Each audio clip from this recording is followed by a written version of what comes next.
नमस्कार, आप देख रहे हैं आवाज। मैं हूं वीना सिंह। कोविड टीकाकरण का तीसरा चरण 1 मई से शुरू होना है। तीसरे चरण में 18 वर्ष से अधिक एवं 45 वर्ष से कम उम्र के लोगों को टीका लगना है। तीसरे चरण के टीकाकरण अभियान के लिए 28 अप्रैल से पंजीयन का कार्य शुरू होना था, लेकिन छत्तीसगढ़ में तीसरे चरण के लिए कोरोना वैक्सीन की खेप नहीं पहुंची है, जिस वजह से पेंच फंस गया है। छत्तीसगढ़ में एक तरफ जहां कोरोना संक्रमण पीक पर है, वहीं इस आपदा से निपटने के लिए टीकाकरण पर जोर दिया जा रहा है। कोरोना की दूसरी लहर युवा वर्ग पर भी हावी होती दिख रही है। ऐसे में केंद्र सरकार ने फैसला लिया है कि 1 मई से टीकाकरण का तीसरा अभियान देश भर में शुरू हो जाएगा। टीकाकरण के तीसरे चरण के अभियान में 18 वर्ष से अधिक एवं 45 वर्ष से कम उम्र के लोगों को कोरोना के दुष्प्रभाव से बचाने के लिए टीका लगाया जाएगा। वहीं 28 अप्रैल से तीसरे चरण के लिए नागरिक आरोग्य सेतु एवं कोविन ऐप के माध्यम से पंजीयन कराकर टीकाकरण का लाभ ले सकेंगे। लेकिन छत्तीसगढ़ में तीसरे चरण के टीकाकरण के लिए पेंच फंसता दिख रहा है। दरअसल 28 अप्रैल से देश भर में पंजीयन का कार्य शुरू होना था, लेकिन छत्तीसगढ़ में तीसरे चरण के लिए कोरोना वैक्सीन की खेप नहीं पहुंची है, जिस वजह से पंजीयन का कार्य भी शुरू नहीं हो सका है। यदि 18 वर्ष से अधिक उम्र एवं 45 वर्ष से कम उम्र के नागरिक टीकाकरण का लाभ लेने के लिए आरोग्य सेतु एवं कोविन ऐप के माध्यम से फिलहाल पंजीयन करने का प्रयास भी करेंगे, तो पंजीयन नहीं हो सकेगा। जब तक छत्तीसगढ़ में तीसरे चरण के लिए कोरोना वैक्सीन के खेप नहीं पहुंचती, तब तक पंजीयन का कार्य प्रभावित रहेगा। गौरतलब है कि तीसरे चरण के लिए राज्य सरकार के कोटे से वैक्सीनेशन होना है। वहीं राज्य सरकार ने वैक्सीन के लिए संबंधित कंपनियों को ऑर्डर दे दिया है। जैसे ही वैक्सीन की खेप छत्तीसगढ़ पहुंचेगी, वैसे ही पंजीयन एवं टीकाकरण का कार्य शुरू हो जाएगा। वहीं सरगुजा जिले के टीकाकरण अधिकारी राजेश भजगावली ने बताया कि सेंट्रल कोटे से 45 वर्ष के अधिक उम्र के लोगों को कोविड का टीका लगाया जा रहा है, जबकि 45 वर्ष से अधिक उम्र के नागरिकों को टीका लगवाने के लिए पंजीयन कराने की आवश्यकता नहीं है। इस उम्र के लोग सीधे टीकाकरण केंद्र पहुंचकर टीके का लाभ ले सकते हैं, जबकि तीसरे चरण में होने वाले 18 वर्ष से अधिक एवं 45 वर्ष से कम उम्र के नागरिकों को पंजीयन कराना अनिवार्य होगा। पंजीयन करने के लिए जो अपना आरोग्य सेतु ऐप है और एक कोविन का भी ऐप है, ये दोनों ऐप में जा कर के पंजीयन किया जा सकता है। पर चूँकि अभी आपके छत्तीसगढ़ में वैक्सीन अभी आया नहीं है उस 18 से 44 इयर्स के लोगों के लिए, इसलिए अभी पंजीयन करने से आपको वो साइट को नहीं बताएगा और वो पंजीयन हो नहीं पाएगा। अभी जब तक कि गवर्नमेंट का कोई आदेश नहीं आ जाता है, तब तक के इस बारे में कोई चर्चा करना उचित नहीं है। नहीं, 45 वर्ष के जो है वो सेंट्रल गवर्नमेंट के थ्रू आ रहा है उनका, और उनका डोज तो पूरा आता ही रहेगा। अगर कोई 45 साल के ऊपर का बचा हुआ है, वो आकर के अपना वैक्सीनेशन करा सकता है, उसको पंजीयन की जरूरत नहीं है। सरगुजा जिले में लगे तालाबंदी की वजह से कई ऐसे गरीब एवं असहाय लोग हैं जिन्हें 2 वक्त की रोटी तक नसीब नहीं हो रही है। ऐसे लोगों को राहत पहुंचाने के लिए बोरीपारा के रहने वाले कुछ युवाओं द्वारा गौरी शंकर मंदिर में रसोई का संचालन कर निःशुल्क भोजन का वितरण किया जा रहा है। गरीब असहाय लोगों की सेवा करना नारायण की सेवा करने के समान है। इसे चरितार्थ कर दिखाया है बोरीपारा के रहने वाले कुछ युवाओं ने। ये युवा गौरी शंकर मंदिर में रोजाना रसोई संचालित कर गरीब एवं असहाय लोगों के लिए भोजन की व्यवस्था कर रहे हैं। शहर के कई प्रमुख स्थलों पर खुले आसमान के नीचे कई गरीब और असहाय लोग रात गुजारने को मजबूर हैं। ऐसे लोगों को रोजाना युवा वर्ग निःशुल्क भोजन उपलब्ध कराकर उनके पेट भरने का कार्य कर रहा है। दरअसल कोरोना वैश्विक महामारी के बढ़ते संक्रमण के चलते सरगुजा जिले में बीते 13 अप्रैल से लॉकडाउन लगा हुआ है। तालाबंदी की वजह से अंबिकापुर शहर में कई ऐसे गरीब वर्ग के लोग हैं जिन्हें 2 वक्त की रोटी तक नसीब नहीं हो रही है। ऐसे गरीब तबके के लोगों का पेट भर सके, इसे देखते हुए शहर के युवाओं द्वारा रोजाना गौरी शंकर मंदिर में रसोई का संचालन किया जाता है। वहीं ये युवा वर्ग गरीब एवं असहाय लोगों के लिए तालाबंदी के इस दौर में मददगार साबित हो रहे हैं। तत्काल जो परिस्थिति है लॉकडाउन की, जिसमें पूरा शहर बंद है, दुकानें बंद हैं, तो शहर में जो ज़रूरतमंद लोग हैं, जैसे जो अपना भिक्षा मांग के अपना जीवन यापन कर रहे हैं, उन लोगों के सामने ये परेशानी है कि खाने पीने को लेकर समस्या उत्पन्न हो गई है। इसे देखते हुए मेरे द्वारा ये पहल की गई थी कि शहर के ऐसे तमाम लोगों को, ज़रूरतमंद लोगों को भोजन उपलब्ध कराया जाए। उसी क्रम में जब ये शुरुआत हुई उसकी, तो आज गौरी मंदिर परिवार, इनके तमाम सदस्य, विकास पाठक जी, इनके तमाम सहयोगी, उनके माध्यम से आज से हमने गौरी मंदिर में ये किचन, ये रसोई संचालित किया है।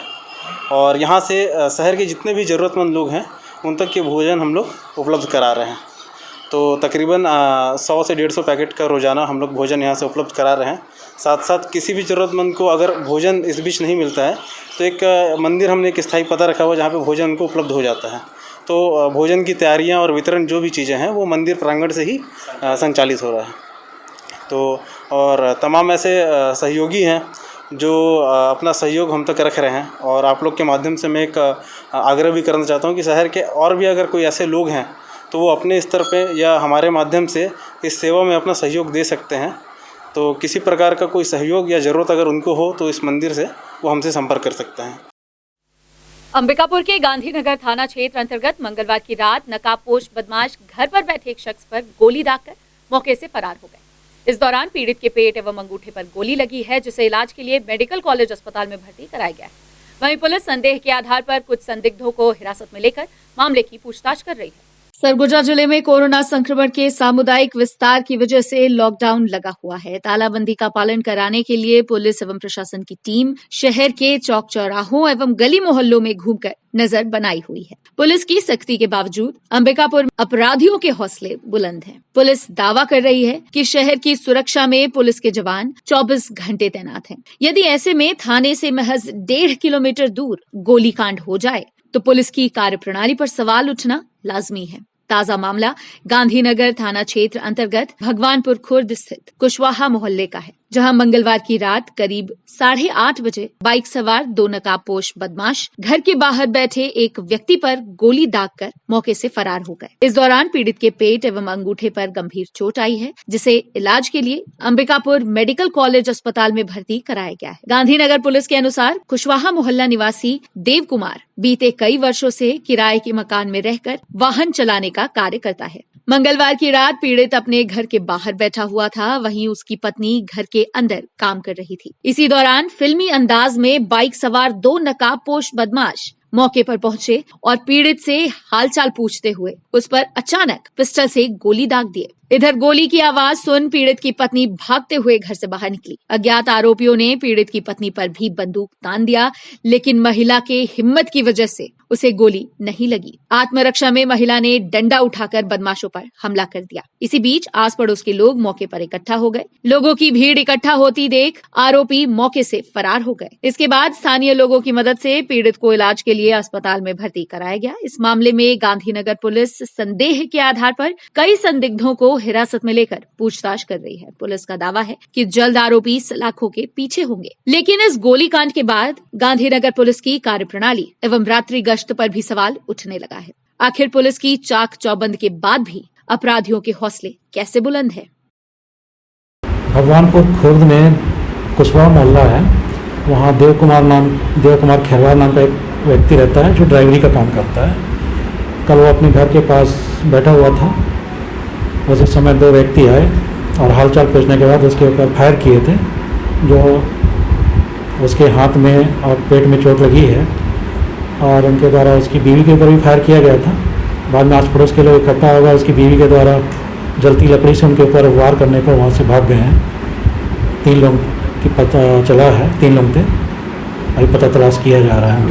सरगुजा में लगातार बढ़ते कोरोना संक्रमण के बीच आज 16वां दिन हो गया लॉकडाउन लगे हुए, और पुलिस प्रशासन का दावा है कि अंबिकापुर की शहर सड़क चौराहों पर पुलिस के जवान तैनात हैं।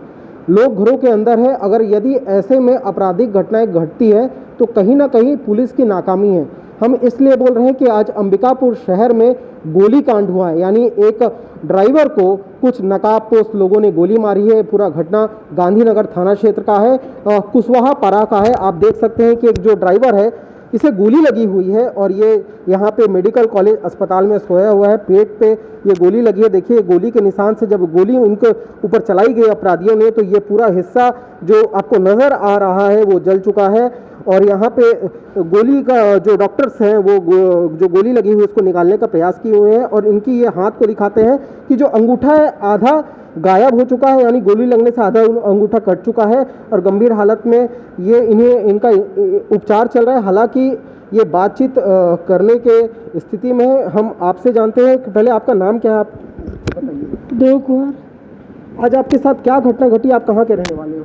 मैं रामनवाडी के रहने वाला हूँ, लेकिन अंबिकापुर में ही गाड़ी चलाता हूँ। हाँ। कैसे घटना, कितने बजे की घटना है? 8:30 बजे की है। आप कहाँ पे रहते हो? वो भगवानपुर कुशवाहा मोहल्ला में। कुशवाहा मोहल्ले में रहते हो। कितने लोग आए थे, क्या नकाब पोस्ट थे, आप कहाँ पे बैठे हुए थे? मैं वहाँ रूम के पास ही कुर्सी में बैठा था। अच्छा। अचानक आया, मैं पूछा कैसे भैया, तो मेरे ऊपर ही गोली चला दी है। क्या वजह क्या थी, आपका किसी से पुरानी रंजिश क्या थी? नहीं, पुरानी वैसा तो नहीं है, लेकिन क्या कि बगल वाले घर में एक लड़की या उसकी मम्मी रहती थी, लेकिन उन लोग के उसके मामा लोग धमकी उनके दे के गए थे। किसको दिए थे धमकी? पूरे की रूम मालिक का, वो क्या बोलते किराएदार, मेरे बेटी को फांसी लगा के मरवा दिए। कौन मरवा दिया था? वो का उसको राधा नाम की एक लड़की रहती थी, उसकी मम्मी के नाम तो नहीं मालूम है, लेकिन उसके मामा लोग धमकी उनके दे रहे थे। आपके ऊपर आरोप लगाए थे? नहीं, पूरे किराएदार के ऊपर और रूम मालिक के ऊपर ही लगाया था। ऐसा? हाँ। तो आपके ऊपर क्यों गोली चलाई गई? अब ये तो मैं नहीं जानता हूँ कि काहे चलाए वो लोग। तो जब कांड हुआ तो आप अस्पताल कैसे पहुंचे? पुलिस को आपने सूचना दी थी या खुद एम्बुलेंस से फ़ोन करके? एम्बुलेंस से फ़ोन किए थे। क्या सूचना क्या दी आप? सूचना ये दी है कि गोली बारूद चल गया है। हाँ। तो आपके साथ वहाँ पे मौके पर कौन कौन मौजूद था? मौके पे मैं था, मेरी पत्नी थी, बगल वाले भैया थे, लेकिन मौके पे नहीं थे, ये अपने रूम पे थे। मैं अपने रूम के पास था, बाहर में ही बैठा था। बाहर में बैठे थे जी। तो फिर पुलिस को आप कब सूचना दिए? पुलिस को वही सब सूचना दिए, 112 में फ़ोन किए थे। तब कौन कौन यहाँ पे मौजूद, कोई अधिकारी आया था क्या? अधिकारी आए तो थे सर, लेकिन नाम तो नहीं मालूम है। अच्छा। हाँ। आपको क्या वजह क्या लगता है, क्यों गोली आपके ऊपर चलाई गई? अब वजह तो अब मैं इतना तो नहीं जान सकता हूँ सर, लेकिन कहे कि अब उन्हीं लोग धमकी उमकी दिए थे। अच्छा। है ना? क्या धमकी दिए थे आपको? कि किराएदार वाले लोग के और रूम मालिक को मार देंगे, ऐसा? हाँ, गुंडा लगा के मरवाएंगे। तो इस बात की सूचना क्या जो धमकी दे रहे थे तो गांधीनगर पुलिस को पहले दी गई थी? सूचना पहले तो नहीं दिए थे। अच्छा, पहले नहीं दिए थे? नहीं दिए थे, क्योंकि मेरा नंबर भी लेके गए थे, लेकिन मेरे पास फ़ोन भी नहीं किए। ऐसा? हाँ। तो आपके जब घटना घटी तो उस दौरान कौन कौन मौजूद था? उस दौरान मैं था, मेरा बीवी थी। बीवी थी? हाँ, बस 2 जने थे। ऐसा? जी। तो वजह आपको नहीं पता चली है? वजह नहीं पता चला है सर। अब कहा कि किसी से मेरा दुश्मन भी तो नहीं है कि मैं बताऊँ आप। कितने साल से आप यहाँ पे काम कर रहे हैं? क्योंकि देखिए 2009 से मैं हूँ अंबिकापुर में है। 2009 से? जी। किसी से पुरानी रंजिश या कुछ ऐसा? ऐसा कुछ भी नहीं है। ऐसा? हाँ। चलिए, आप देखिए कि ये पीड़ित यहाँ पे मौजूद है, मेडिकल कॉलेज अस्पताल में इनका उपचार चल रहा है, लेकिन लॉकडाउन के बीच अंबिकापुर में गोलीकांड गांधीनगर पुलिस की बड़ी नाकामी साबित हो सकती है, क्योंकि पुलिस लगातार दावा कर रही है कि जो आपराधिक तत्व है उनको पकड़ा जा रहा है। स्पेशल टीम लगातार ब्राउन शुगर की तरफ काम कर रही है। लॉकडाउन के बीच यदि गोलीकांड अंबिकापुर में होती है तो गांधीनगर पुलिस की ये बड़ी नाकामी है। आवाज के लिए अंबिकापुर से सुमित सिंह। खबरों का सिलसिला जारी रहेगा, लौटने एक छोटे से ब्रेक के बाद।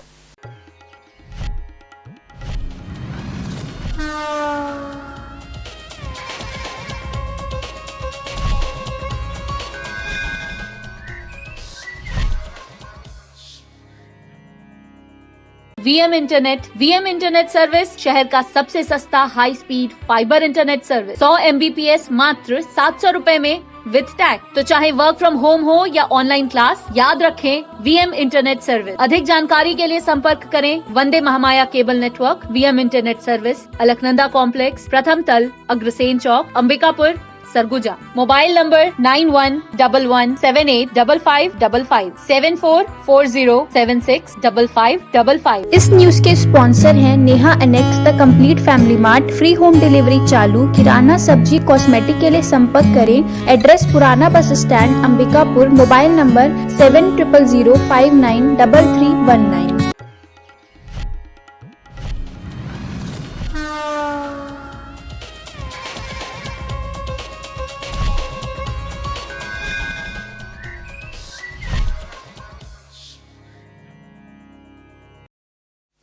ब्रेक के बाद आपका स्वागत है। बढ़ते हैं अगली खबर की ओर। अंबिकापुर कोतवाली थाना क्षेत्र अंतर्गत बाइक चोरी होने का मामला सामने आया है, जहां मंगलवार बुधवार की दरमियानी रात अज्ञात चोरों ने बाइक चोरी की बड़ी वारदात को अंजाम दिया है। एक ही स्थल से बाइक चोर 2 स्कूटी और 1 बाइक की चोरी कर फरार हो गए।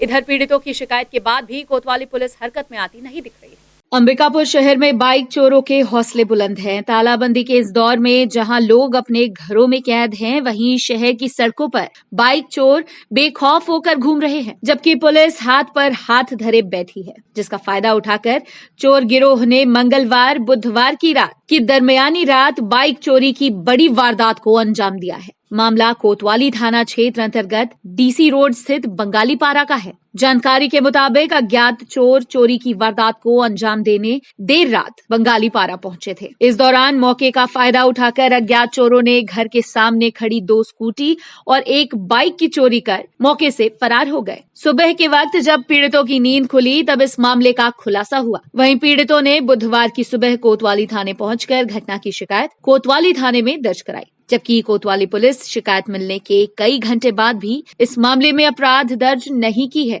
यही नहीं, पुलिस की टीम शिकायत मिलने के घंटों बाद भी मौके पर जांच करने नहीं पहुंची। इधर एक ही रात में 3 वाहनों की चोरी होने से इलाके में दहशत का माहौल बना हुआ है। अंबिकापुर कोतवाली थाना क्षेत्र अंतर्गत एक ऑनलाइन ठगी का मामला सामने आया है, जहां शहर की एक महिला जालसाज के झांसे में फंसकर ठगी का शिकार हो गई। पीड़िता की शिकायत पर कोतवाली पुलिस अज्ञात आरोपी के खिलाफ धोखाधड़ी का अपराध पंजीबद्ध कर मामले की जांच कर रही है।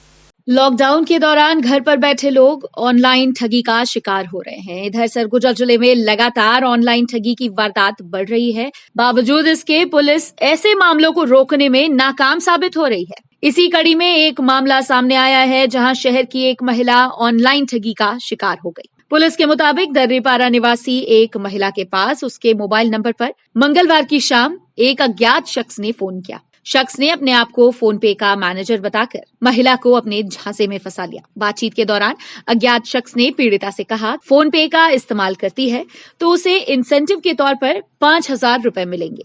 इसके एवज में उसे कुछ जानकारी देनी होगी। वहीं मौके का फायदा उठाकर जालसाज ने महिला के बैंक खाते की जानकारी हासिल कर ली। उसके बाद अज्ञात शख्स ने पीड़िता के खाते से 31,000 रुपए अपने खाते में ट्रांसफर कर लिया। जब महिला को इस बात का एहसास हुआ कि वह ठगी का शिकार हो चुकी है, तब उसने मामले की शिकायत कोतवाली थाने में दर्ज कराई। पीड़िता की शिकायत पर कोतवाली पुलिस अज्ञात आरोपी के खिलाफ धोखाधड़ी का अपराध दर्ज कर मामले की जांच कर रही है।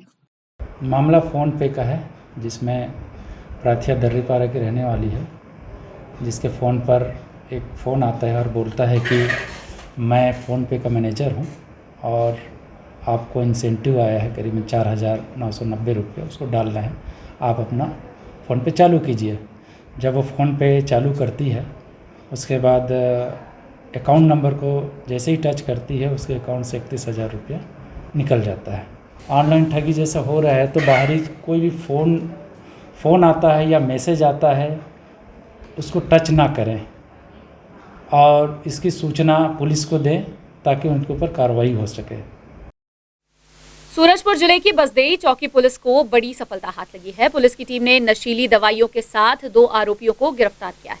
आरोपियों के पास से पुलिस ने भारी मात्रा में नशीली कफ सिरप एवं प्रतिबंधित दवाई बरामद कर एनडीपीएस एक्ट के तहत कार्यवाही की है। सूरजपुर जिले में पुलिस अधीक्षक के निर्देश पर नशे के सौदागरों के खिलाफ पुलिस द्वारा लगातार कार्रवाई की जा रही है। इसी कड़ी में बसदेई चौकी पुलिस को एक बड़ी सफलता हाथ लगी है, जहां पुलिस की टीम ने मुखबिर की सूचना के आधार पर 2 आरोपियों को नशीली कफ सिरप सहित प्रतिबंधित दवाइयों के साथ गिरफ्तार किया है। थाना प्रभारी सुनील सिंह को मुखबिर से सूचना मिली कि भैया थान की तरफ से बाइक सवार 2 युवक नशीली पदार्थ लेकर आ रहे हैं। सूचना मिलते ही आरोपियों को पकड़ने के लिए पुलिस की टीम मौके पर रवाना हो गई। मुखबिर से मिली सूचना के आधार पर पुलिस की टीम ने घेराबंदी कर दोनों आरोपियों को धर दबोचा। जब पुलिस ने आरोपियों की तलाशी ली तो आरोपियों के पास से भारी मात्रा में कफ सिरप सहित प्रतिबंधित दवाइयां पुलिस ने बरामद की। वहीं पुलिसिया पूछताछ के दौरान आरोपियों की शिनाख्त ग्राम सिरसी निवासी दीपक अगरिया एवं कन्हैया देवांगन के रूप में हुई है। पूछताछ में ये भी पता चला है कि आरोपी नशीली दवाइयों को मध्य प्रदेश के माड़ा से लेकर आए थे, जिसे बेचने के लिए आरोपी ग्राहकों की तलाश कर रहे थे। फिलहाल बसदेई चौकी पुलिस आरोपियों के खिलाफ एनडीपीएस एक्ट के तहत अपराध पंजीबद्ध कर उन्हें न्यायिक रिमांड में पेश करने के बाद जेल दाखिल कर चुकी है। वक्त है एक और छोटे से ब्रेक का, जल्द लौटते हैं।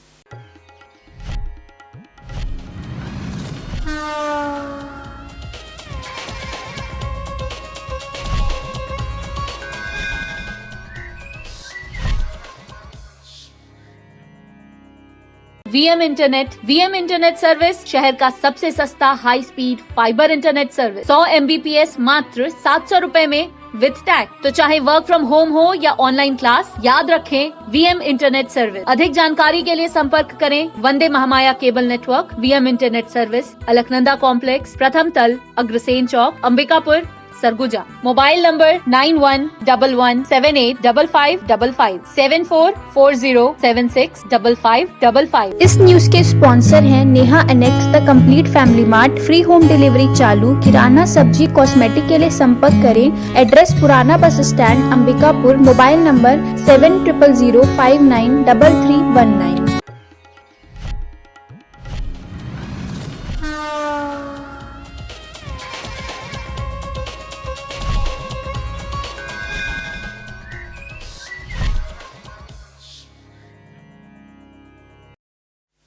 ब्रेक के बाद आपका स्वागत है। सूरजपुर जिले के कोविड अस्पताल से एक कोरोना संक्रमित मरीज के लापता होने का मामला सामने आया है, जिसकी तलाश अस्पताल प्रबंधन और कोतवाली पुलिस की टीम कर रही है। जानकारी के मुताबिक प्रतापपुर के रहने वाले पति पत्नी के कोरोना संक्रमित पाए जाने के बाद दोनों को सूरजपुर के कोविड अस्पताल में भर्ती कराया गया था। यहाँ दोनों का उपचार चल रहा था। इसी बीच बुधवार की सुबह अचानक पति अस्पताल से गायब हो गया, जिसकी सूचना पत्नी ने अस्पताल प्रबंधन और परिजनों को दी। सूचना मिलते ही कोतवाली पुलिस की टीम कोरोना संक्रमित मरीज की तलाश में जुट गई है। पुलिस ने मरीज को शहर से 7 किलोमीटर दूर सुतिया नाले के पास से बरामद किया। इसके बाद उसे पुनः अस्पताल में भर्ती कराया गया है। बहरहाल मरीज कोविड-19 वार्ड से बाहर कैसे निकला, ये जांच का विषय है। सरगुजा जिले में कोरोना के रोजाना सैकड़ों मरीज मिल रहे हैं। वहीं गंभीर मरीजों का अस्पताल में इलाज किया जा रहा है, जबकि कम लक्षण वाले मरीज होम आइसोलेशन में रहकर उपचार करा रहे हैं। ऐसे में मरीजों को ऑक्सीमीटर की आवश्यकता पड़ रही है। बीते कुछ दिनों में ऑक्सीमीटर के बढ़ते मांग की वजह से कालाबाजारी भी शुरू हो गई है। ऐसे में दोगुने दाम पर लोग ऑक्सीमीटर खरीदने को मजबूर हैं। सरगुजा जिले में कोविड संक्रमण ने जिस तरह से अपना भयावह रूप ले लिया है, उसे लेकर अस्पतालों तक में जगह मिल पाना मुश्किल हो रहा है। ऐसे में होम आइसोलेशन की सलाह दे रहे चिकित्सक मरीजों को ऑक्सीमीटर भी खरीद कर रखने की बात कह रहे हैं। ऑक्सीमीटर के लिए अंबिकापुर में इस कदर मारामारी चल रही है कि मेडिकल स्टोर्स पर इनकी किल्लत हो गई है। नतीजतन 2 गुना अधिक दाम पर ऑक्सीमीटर की कालाबाजारी की जा रही है। ऐसे में मरीज सांस थमने की वजह से मौत का शिकार हो रहे हैं। हर दिन जिले में हजारों लोगों की कोविड जांच कराई जा रही है। इनमें सैकड़ों की संख्या में लोग कोरोना संक्रमित पाए जा रहे हैं। वहीं गंभीर मरीजों को इलाज के लिए कोविड अस्पतालों में भर्ती कराया जा रहा है, लेकिन जिनमें कोरोना के लक्षण पाए गए हैं और उन्हें दवा से कंट्रोल किया जा सकता है, उन्हें घर के एक कमरे में आइसोलेट रहने की सलाह दी जाती है। इतना ही नहीं, होम आइसोलेशन के साथ चिकित्सक मरीज व उसके परिवार के लोगों को इस बात की सलाह भी देते हैं कि ऑक्सीमीटर घर पर खरीद कर रख लें और समय समय पर पल्स की जांच करते रहें। गौर करने वाली बात यह है कि कोविड के मरीजों में बुखार के साथ जुकाम व सांस फूलने के भी लक्षण मिल रहे हैं। ऐसे में ऑक्सीमीटर घर पर रखना मजबूरी बन गया है। इसका फायदा जिले के मेडिकल स्टोर संचालक उठा रहे हैं। चोरी छिपे ऑक्सीमीटर की कालाबाजारी ये कहकर की जा रही है कि कंपनी में ही इस मीटर की कमी हो गई है। वहीं जो ऑक्सीमीटर महज 2 महीने पहले बाजारों में 500 से 600 रुपए में मिलते थे, अब वही ऑक्सीमीटर 1500 रुपए से 2000 रुपए तक बाजारों में बिक रहे हैं। बहरहाल कोविड संक्रमण के भयावह नतीजे में ऑक्सीमीटर की कालाबाजारी कोढ़ में खाज का काम कर रही है। ऑक्सीमीटर की कालाबाजारी के मामले में एसडीएम प्रदीप साहू का कहना है कि बाजारों में ऑक्सीमीटर की कमी है, लेकिन कालाबाजारी को रोकने के लिए निगरानी दल का गठन किया गया है। वहीं दवा दुकान के संचालकों को शुल्क सूची चस्पा करने का भी निर्देश दिया गया है। यदि ग्राहकों द्वारा शिकायत की जाती है कि ऑक्सीमीटर को लेकर कालाबाजारी हो रही है, तो उक्त दुकान संचालक के खिलाफ कार्यवाही की जाएगी। सर, ऑक्सीमीटर की डिमांड काफ़ी 20-25 दिनों से काफ़ी मात्रा में है और उस स्तर के ऊपर हमको माल मिल नहीं पा रहा है। हमने अपना सभी स्तर से अपना यानी कि रायपुर लेवल में और भी अन्य राज्यों से अपन मंगवाने का पूरा प्रयास कर रहे हैं, फिर भी माल मात्रा में नहीं मिल पा रहा है। हमारी रिक्वायरमेंट 1000 पीस की है तो हमको 100 पीस ही माल मिल पा रहा है। ये मुझे ऐसा महसूस होता है कि ये क्राइसिस सभी जगह है, अपने व्यक्तिगत अंबिकापुर या अपने स्टेट में ही नहीं है, सभी जिलों में और सभी स्टेट में है। क्योंकि मैंने कई जगह अपने स्तर से बात की व्यापारिक स्तर से, तो मुझे ऐसा प्रतीत होता है क्योंकि डिमांड ज़्यादा है और उस पर्याप्त मात्रा में माल नहीं मिल पा रहा है। इतनी महामारी है और इतने ज़्यादा पेशेंट निकल रहे हैं तो माल की बहुत ज़्यादा शॉर्टेज है। अभी ऊपर से ही माल कम आ रहा है हम लोगों के पास, और जैसा आ रहा है वैसी उपलब्धता बाज़ार में हम लोग करवा रहे हैं संघ के माध्यम से भी। और बीच में SDM साहब का भी फ़ोन आया था और उन्होंने संघ से निवेदन किया, तो हम लोगों ने उनकी शासन का साथ देते हुए ऑक्सीमीटर में सिर्फ 10% मार्जिन लेकर हम लोग बेच रहे हैं। ये अपना जो कोविड महामारी है, इस महामारी में जनरली जब केस बहुत ज़्यादा बिगड़ जाता है तो उसमें उसके ऑक्सीजन जो कैपेसिटी है शरीर की वो कम हो जाती है, और उसको एक जांच करने का बहुत आसान तरीका अपना पल्स ऑक्सीमीटर है, जिससे व्यक्ति घर में बैठ के ही ये पता लगा सकता है कि उसके शरीर में ऑक्सीजन की मात्रा कितनी जा रही है। तो इस हिसाब से पल्स ऑक्सीमीटर ये हमको बहुत ही रिलायबल रेट में आज के समय में मिलना चाहिए, और इसकी अगर ब्लैक मार्केटिंग होती है तो ये बिल्कुल भी अक्षम्य बात है, बिल्कुल पब्लिक के लिए बहुत ही क्या बोलते हैं, बहुत ही मुश्किल के समय में और एक मुश्किल खड़ी होने वाली बात हो जाएगी अगर पल्स ऑक्सीमीटर उसको नहीं मिलेगा जो होम क्वारंटाइन अपने आप को करके रखे हैं। देखिए, कमी तो है ऑक्सीमीटर की, इतना मैं मानता हूँ, लेकिन हमने कालाबाजारी ना हो, अधिक दाम पर विक्रय ना किया जाए, इसके लिए हमने व्यवस्था बनाई है। सभी दुकानदारों को कहा गया है कि वो एक तो मूल्य सूची प्रदर्शित करें, और यदि किसी को भी सेल प्राइस अधिक लगता है तो वहाँ drug inspector, assistant drug controller के मोबाइल नंबर भी दिए गए हैं ताकि वो शिकायत दर्ज करा लें अपना। और अभी तक मेरी जानकारी के अनुसार किसी ग्राहक से कोई ऐसा कंप्लेंट हमें मिला नहीं है। बुलेटिन में फिलहाल सिर्फ इतना ही। शहर से जुड़ी खबरों के लिए देखते रहिए आवाज। इस न्यूज के स्पॉन्सर हैं VM इंटरनेट, अलकनंदा कॉम्प्लेक्स, प्रथम तल, अग्रसेन चौक, अंबिकापुर, सरगुजा, छत्तीसगढ़।